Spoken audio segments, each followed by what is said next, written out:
The third commandment of a growthpreneur is thou shalt not treat marketing like it's a department in your business. See, most small business owners make this mistake. They treat marketing like it's a department because that's what they think big businesses do, right? So what ends up happening is that they don't KPI marketing the same way they would KPI sales, because they think that that department should have its own KPIs. And that is a huge mistake. So when I say KPIs, what I'm talking about is key performance indicators. The measurement of success is the KPI. And what small businesses tend to do is they tend to make the KPI for marketing leads. And that's it.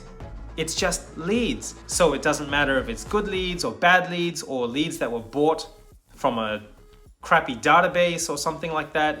It's like, as long as there's leads, marketing's doing well, But in reality, it's actually not like that. And you probably know this.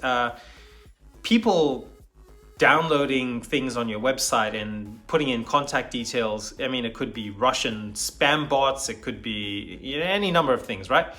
It could be like really low quality leads, what we call tire kickers. If you know that phrase, it's just going around kicking the tires to see, is this thing all right? Sometimes they're competitors. So marketing then passes those leads onto sales, and the sales team, what do they typically do? They fight back and go, I don't trust your leads anymore. Your leads aren't high quality. Maybe you don't have a marketing and a sales team. So what does that look like for you if you're treating marketing like a department and sales like a department? You categorize how well marketing is doing by the number of conversions, downloads, traffic. But when you KPI yourself on how many new customers you're getting or how many deals you're creating for yourself, you can tend to be hard on yourself because you're not converting customers, when in actual fact, you've compartmentalized marketing, and so you don't see marketing as being part of the problem. So it becomes like this classic thing of, I know half of my buyer's journey process is broken, I just don't know which half, right? That's kind of the conundrum that you end up with. So marketing and sales sits in different departments. It's like if they're not actually sitting in different physical rooms, they're in different departments or compartments in your mind. And it's kind of not your fault, really, that you think this way. Because whether you're talking marketing or you're talking sales, there are experts that give you the code for success for marketing and the code for success for sales. There are marketing experts, and then there are sales coaches and sales experts and sales training. And each will give the specific genetic code, let's call it, for their patch of the revenue generation process. Now, can you imagine if your arms had a different genetic code to your legs, and your legs had a different genetic code to your arms? Expecting those two to live and coexist in the same body is kind of crazy. It's just not going to work. So why would you have it any other way in your business? Why would you have your marketing and your sales working to different genetic codes or success markers? Why not measure them and KPI both functions in the same way? So I want to give you 3 frameworks to help you to do just that, to stop treating marketing and sales like they're different departments. Number 1, have you ever been to Subway, like the fast food restaurant? I don't know if you have that where you are, but it's, you go in and you order a sandwich or a roll or whatever. I guess you call it a Subway. You order a Subway and it goes along a little conveyor line. There are typically 2 to 3 people on the line, and the first person would say, what bread do you want? okay? And the second person will say, what do you want in that? And the sandwich moves along and people put stuff in it, and then eventually it gets wrapped and toasted and it goes along this little mini production line. And you get to watch this all happen. And it's exactly the same in your business. The first person who asks you what kind of bread do you want is a marketer. The marketer in your business is asking your prospect, what are you looking for and what can I help you with? And then the next person, the salesperson, says, well, what do you want included in that? Do you want to upsize, cross-sell, add cookies, add Cokes, whatever? And so the process moves along on the journey.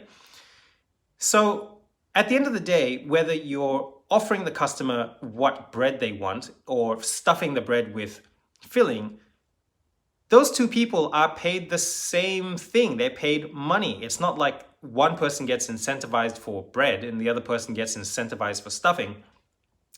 The revenue is the revenue. So think of it the same way in your business. KPI marketing people, the same as you KPI salespeople. Everyone should be aligned to revenue. If you're a solopreneur, get it out of your head that you're looking for leads and traffic. Those are what we call vanity metrics. They just make you feel good, but they don't necessarily affect the top line, which is revenue. Money coming into the bank. So start thinking of it as one revenue pathway. Think of yourself as a chess master. You're moving pieces strategically to create revenue right from the very start all the way through. Get rid of the whole marketing, sales thing. They're not separate departments, and in your brain, they shouldn't be separate compartments.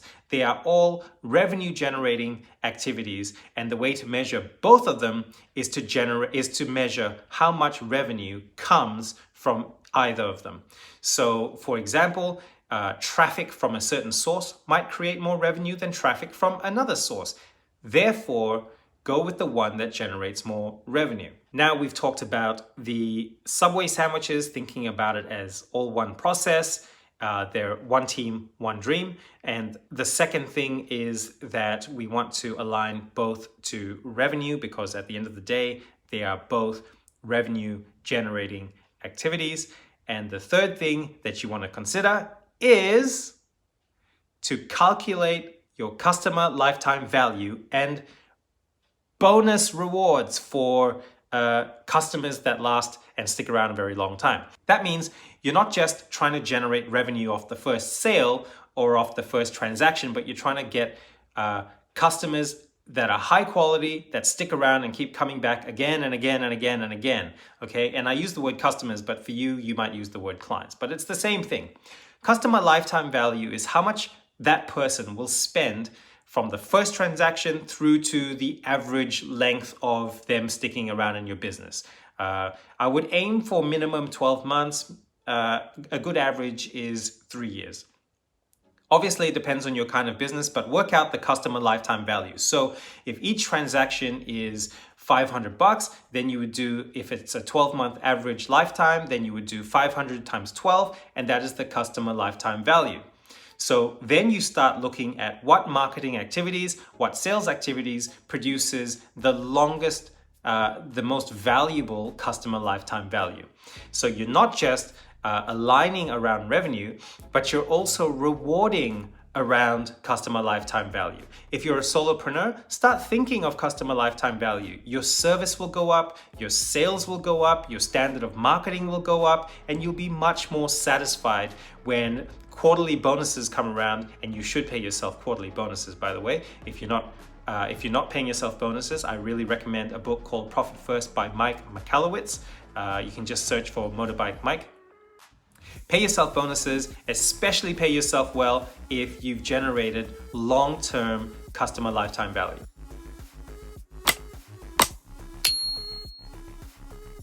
So in Growth Coaches, we use a tool called the Revenue Roadmap. It maps out all the parts of the business and the model, not just marketing and sales, but the whole model that generates revenue, because essentially your business should be a profit-making machine and you can't generate profit without revenue.